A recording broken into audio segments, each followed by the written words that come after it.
Bosta residenti u persuni li għandhom negozju f'Bir Zebbuġa ħarġu jipprotestaw kontra riħa insapportabbli ta' ħut li qed taħkem ir-raħal tagħhom u li qed taffettwalhom il-ħajja tagħhom ta' kuljum. Ir-residenti f'Bir Zebbuġa u f'Benajsa l-ħaddiema f'Ħalfar u l-bdiewa fl-imħawi ta' Ħalfar u Benajsa għadhom qed ibatu minn irwejjaħ insapportabbli li bdew minn mindu fetaħ l-impjant tal-ipproċessar tal-ħut fiż-żona industrijali ta' Ħalfar. Net News tkellem mar-residenti li juraw biċ-ċar li jinsabu mweġġajn b'dak li qed jesperjenzaw u li stqarru li huma mhux residenti tat-tieni klassi. Għalfejn inżiltu tipprotestaw illum?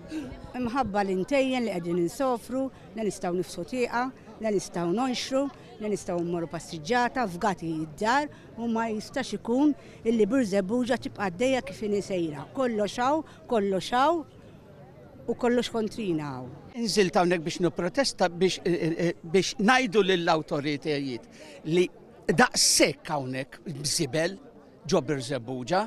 Dej lokalitajiet oħra għandna ħafna affarijiet li mhumiex tajbin. Ir-residenti esprimaw il-fatt li din is-sitwazzjoni taffettwalhom il-kwalità tal-ħajja tagħhom għaliex kellhom ibidlu r-rutina ta' kuljum. Huma stqarru ma' Net News li saħansitra lanqas jistgħu jieħdu nifs kif suppost jew joħorġu jimxu f'dawn l-inħawi. Għandi dritt tal-inqas ikolli arja nadifa. Ejbet nitlaq minn hawn ħafna u ħafna. Bir Zebbuġa xbajna naqalgħu ġo fina.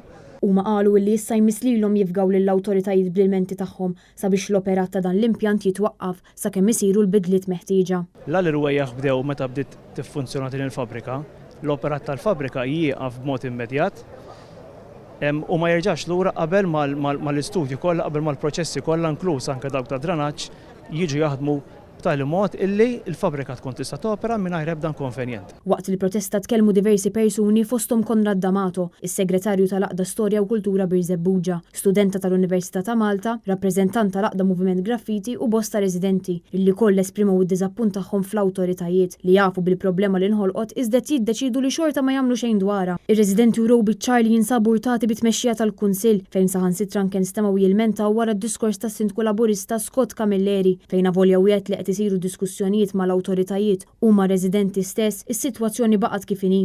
Ħankomplu nifollowjaw dan il-każ mill-qrib kemm mal-awtoritajiet sabiex ikollna il-proċessi aktar u aktar ingħalqu malajr.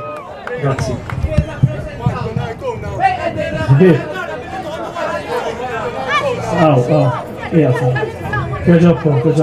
Preżenti għal din id-dimostrazzjoni kien hemm fost l-oħrajn id-deputati tal-Partit Nazzjonalista Stanley Zammitu Toni Bezzina kif ukoll il-Kunsillier Johan Borċ.